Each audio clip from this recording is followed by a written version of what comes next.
Namaste, welcome to Gita'sKitchen. Now again it is time for our weekend special full meal combo. So let's see what we have in store for today. So we'll start with the breakfast first. I am planning to make an all-time favorite poori, aamras and potato sagu. For the poori I have taken 1 cup of wheat flour or atta, a little bit salt, 1 tablespoon of Bombay rava, that is our upma rava, 1 tablespoon of besan or gram flour. Now we will just mix all these dry ingredients well together. Add some water and make it into a slightly stiff dough.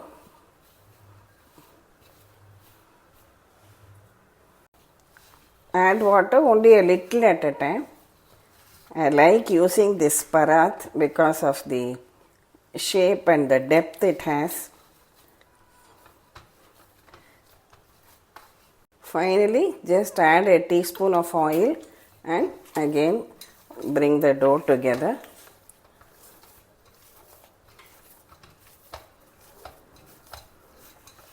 Cover it. We'll just allow the dough to rest for 10-15 minutes. When the mango season is still here, we can enjoy this aamras. Use any variety of mangoes, but use one which does not have much fiber and it is quite sweet. These mangoes I found are very sweet. Just peel it and we'll remove the pulp.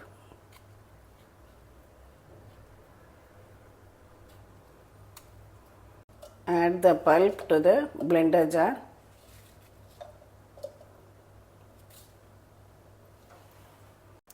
I have taken 3 of the small mangoes. Now I am adding 3 teaspoons sugar. As I said, the mango is by itself quite sweet.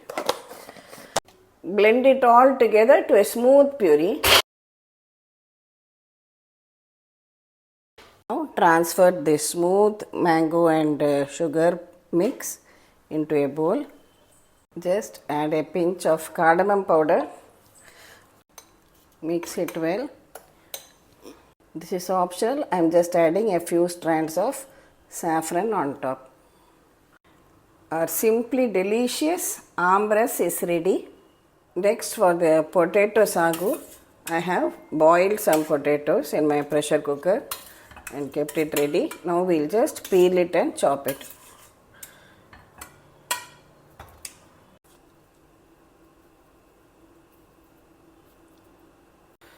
For making the potato sagu, add some oil to your kadai. When the oil is hot, add some mustard seeds, chana dal, a little bit of jeera, some sliced ginger, 2 green chilies sliced and 1 large onion and a few curry leaves. Add a little bit of hing to this.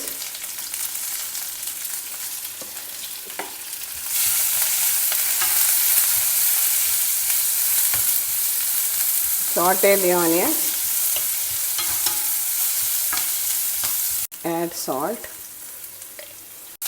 Many of you ask me about adding chana dal to the tadka. See, when we add it, we fry it also well, so it becomes nice and crunchy.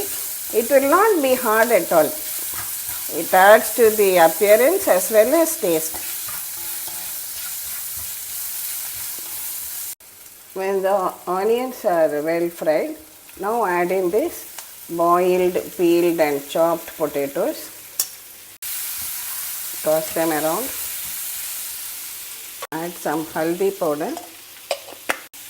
Chili powder I am only adding 1/4 teaspoon because I am adding green chilies to it.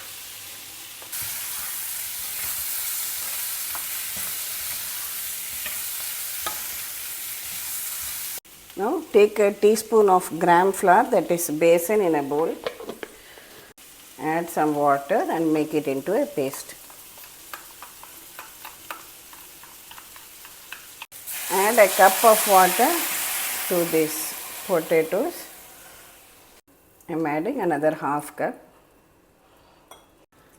So totally 2 cups of water I have added now. We'll wait for it all to come to a boil. Our sabji is boiling well now. Now reduce the flame and add in this mix of besan. See that there are no lumps. Mix it well and just let it get cooked for another 2 to 3 minutes more, and your potato sagu is done and ready. If you don't have besan or gram flour, don't worry, just take a few pieces of the boiled potato, mash it well and add it back into this. That will also give you the required thickening. See, I like to keep it at this consistency because on cooling it will thicken even further. Now again it has started boiling well. I will switch it off. Finally, we will squeeze the juice of half a lemon onto it.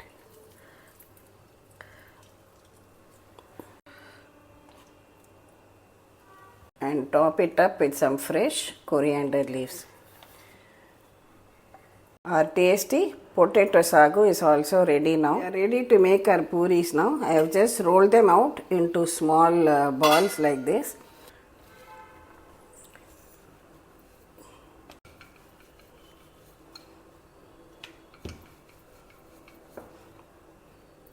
See that the oil is nice and hot when you fry the puris.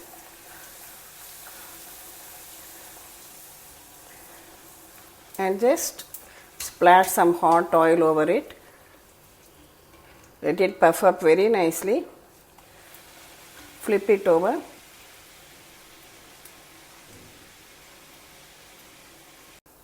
Drain out the oil and your lovely golden puffed puri, crispy and hot, is ready.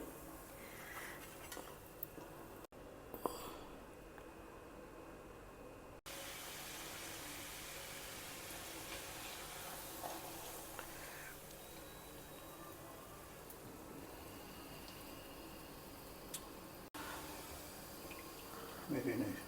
Sorry.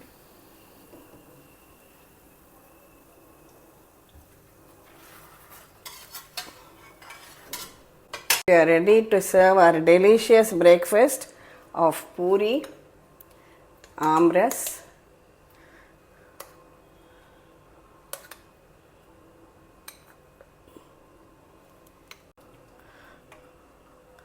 and potato sagu is ready.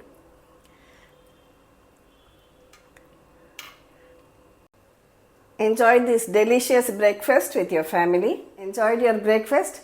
We'll have a typical South Indian lunch now. For lunch, because of the mango season, I am planning to make mamadikai pappu, that is raw mango pappu. Pappu refers to dal. So here I have a cup of tur dal and about 1 tablespoon of moong dal.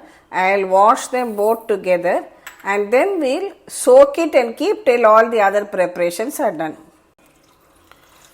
Now we will keep this aside for now. Next we will make this poriyal using this vegetable. It is called as Karamani. Some people call it as lobia or barbati also. Use the tender ones. Just trim the edges and break it. And if there is any fiber, remove it. Chop it into fine pieces like this. See, this one was not so tender, so I have just taken it to show you, to identify it. You remember the lobia or the karamani which we use? See, you will have the mature seeds over here. Use only the tender ones for the poriyal. Karamanikai or Karamani poriyal refers to dry sabji.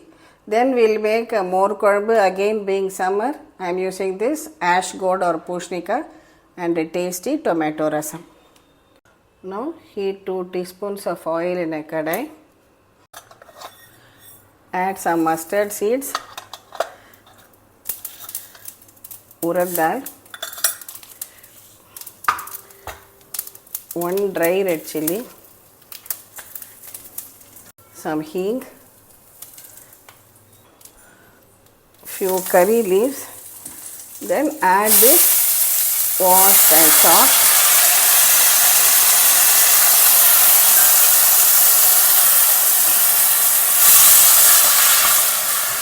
Karamani or lobia, whichever way you call it. We'll add salt. I'm just adding enough water which will be needed to cook it so that it absorbs the water. Cover and cook till done. Let's check our kai now. See, it has absorbed all the water and it is also well cooked. We can switch it off, and finally I am just adding 1 or 2 tablespoons of fresh grated coconut on top. Give it a good mix and your Karamani poriyal or Karamani kai is ready. Next we will make the Morkuzhambu. Morkuzhambu different varieties. So each time I will show you a slightly different variation. Take some water in a bowl. Add the peeled and chopped Pushnikai, that is white pumpkin or ash gourd, into it. Add salt. Add a pinch of haldi powder to this and allow it to cook. For the Morkuzhambu, we will make a masala using 2 green chilies. This is 1 tablespoon of chana dal. I have soaked it for about 15 minutes now. And we will also add some grated coconut to it, about 4 tablespoons. Add a little water and grind it into a smooth paste. See, our coconut masala is ground and ready. So while we are cooking one dish, we need not waste time. We can get ready for preparation of the other dishes also. Now for the mamadikai pappu, that is the raw mango pappu, you taste a small bit of the raw mango. If it is very sour, use only 1/4 of it. Mine was slightly sweet sour, not overly sour. So I have used half of it. I have peeled and chopped into pieces and kept ready. Also wash the tomatoes. I have taken 2 tomatoes. Just cut them into halves. And also take a small aamras size piece of tamarind. Now I am going to add hot water to both of these. So when we make the rasam, it will be easy for us. The water is nice and hot. It's boiling well. Pour this boiling hot water on top of the tomatoes and also for the tamarind. Here I have about 2 cups of homemade curd. Now we will just whisk it.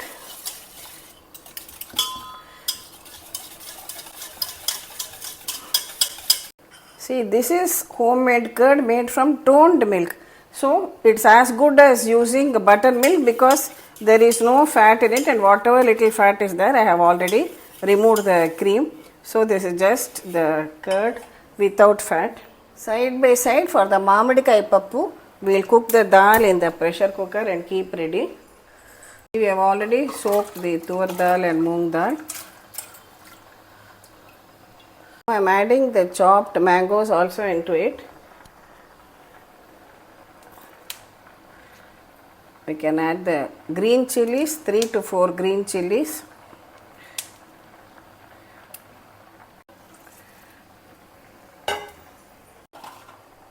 And we will pressure cook this for 2 whistles and switch it off.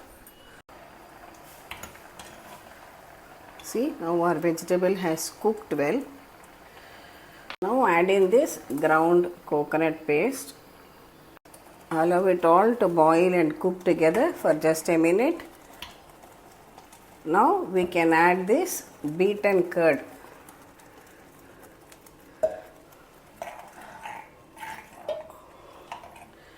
We can adjust the consistency. Just give it one boil and switch it off. In the beginning I added salt only for the vegetable. Now I am adding salt for the Morkuzhambu. Now over a low flame let it all come to a boil once again, and then we can switch it off. Also add a few curry leaves to this. See, it has started frothing up now. Now at this stage we can switch it off. Pour a spoon of raw coconut oil on top of the Morkuzhambu. Also for tempering I am using coconut oil because it gives a very good flavor. Add some mustard seeds, jeera. I didn't add while grinding, so you can add a full teaspoon of jeera now. 1 dry red chilli and just a little bit of hing. Pour this tempering on top of the morkuzhambu. Absolutely tempting Pushnikai Morkuzhambu is now ready. Next we'll open our pressure cooker, then we can make the pappu and rasam. See, this is our raw mango which has boiled well, and the dal has also cooked very well. First I'll mash the dal well till it is nice and creamy.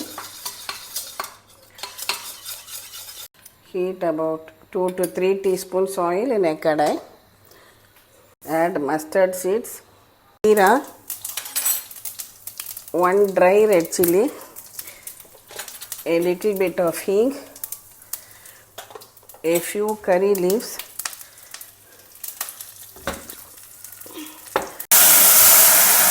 add in the cooked raw mango and green chilies.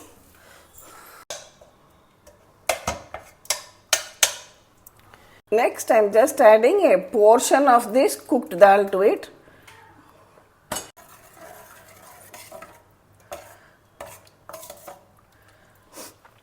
Add haldi powder,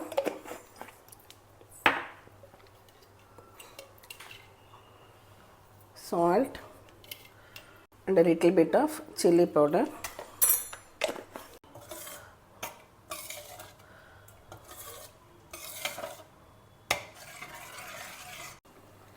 See, the mamadikai pappu, that is the mango dal, is boiling well now. At this stage we will just add some fresh coriander leaves and we can switch it off.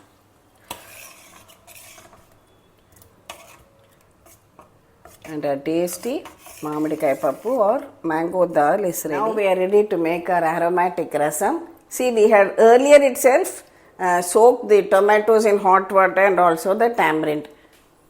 Just peel the tomatoes and drop them into the blender jar. Blend it into a smooth puree. Pour this blended tomato puree into a bowl. Squeeze out the tamarind extract. Add salt and also some hing. Now in a pan, dry roast 2 teaspoons of dhania, that is coriander seeds, 1 teaspoon of whole black pepper, half a teaspoon of jeera, add a few curry leaves, dry roast it till you get a good aroma.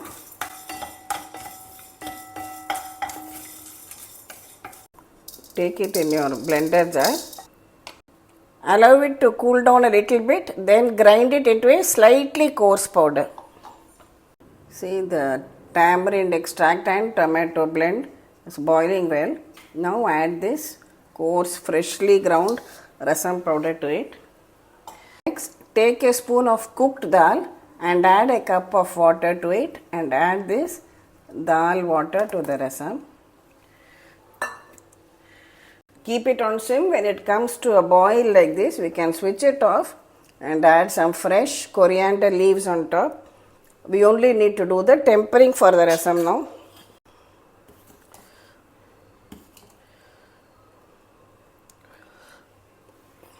For rasam, heat a teaspoon of ghee.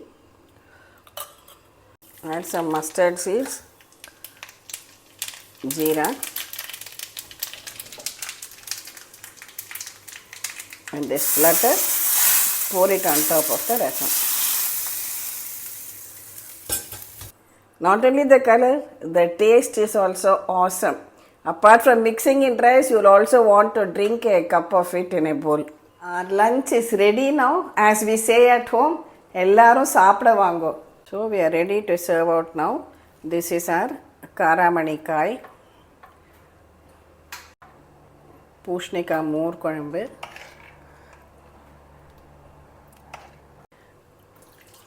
tomato rasam with freshly ground rasam powder, fresh homemade dahi,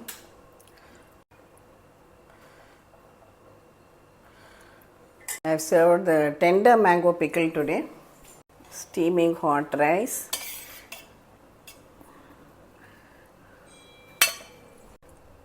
or mango dal or mamadikai pappu with ghee on top. We have enjoyed our breakfast and lunch. Now let's make a dinner. Dinner should be tasty. It should be light and also ideal for this hot summer. Let us make Semia Bagala Bhath. Here I have taken 1 cup of semia, also known as vermicelli. The regular semia which is not roasted, which we use for upma or payasam. First we'll dry roast it in a pan. Dry roast it over a low to medium flame. We don't want it to become very dark color, but just till it is well roasted. Side by side, I have also kept plenty of water for boiling. The semia has roasted but not changed color. We'll keep this aside. The water is boiling now. I am adding some salt.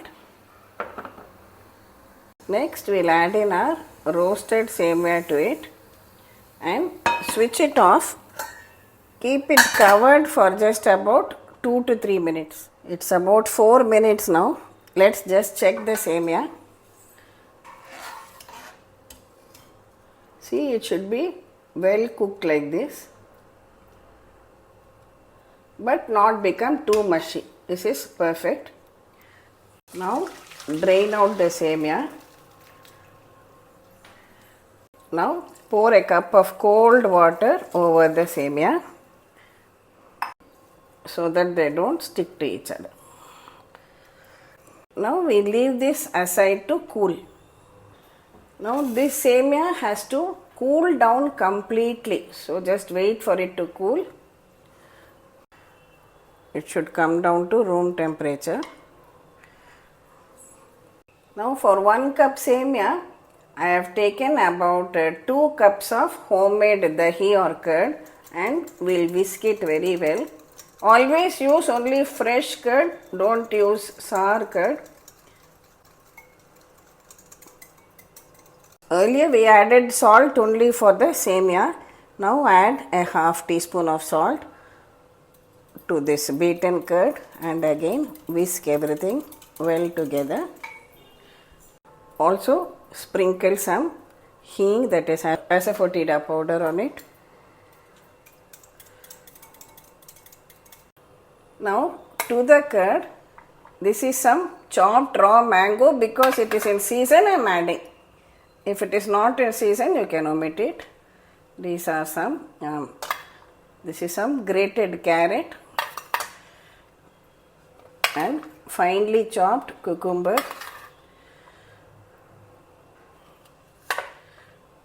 grated ginger,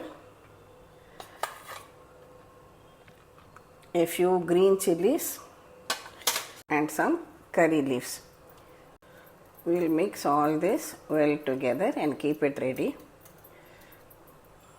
Now for the tempering, heat a tablespoon of oil, add some mustard seeds, urad dal, also add in some cashew nuts broken into bits and raisins.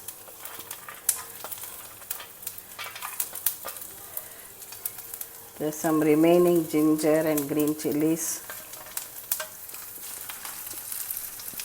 curry leaves.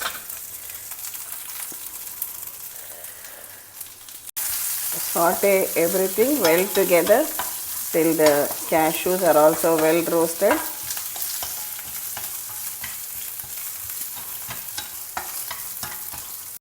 Now switch it off.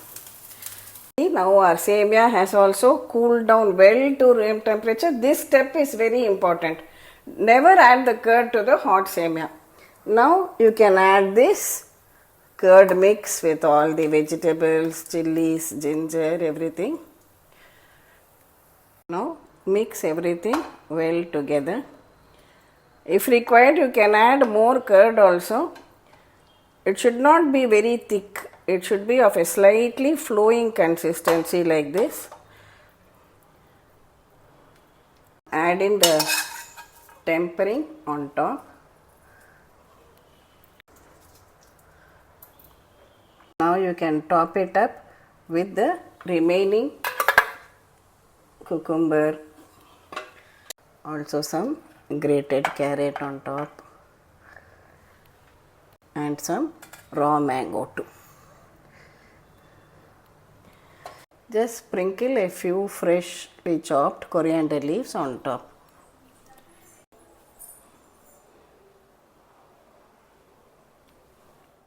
Simply delicious taste. Do try it. Definitely try out this simple yet amazingly tasty recipe, which is so easy to make and beneficial too. You can have it for breakfast, lunch or dinner. Thank you for watching the video. Please share the recipe with your family and friends. Subscribe to Gita's Kitchen. Thanking you all for the immense support and affection which you have always shown us. Thank you.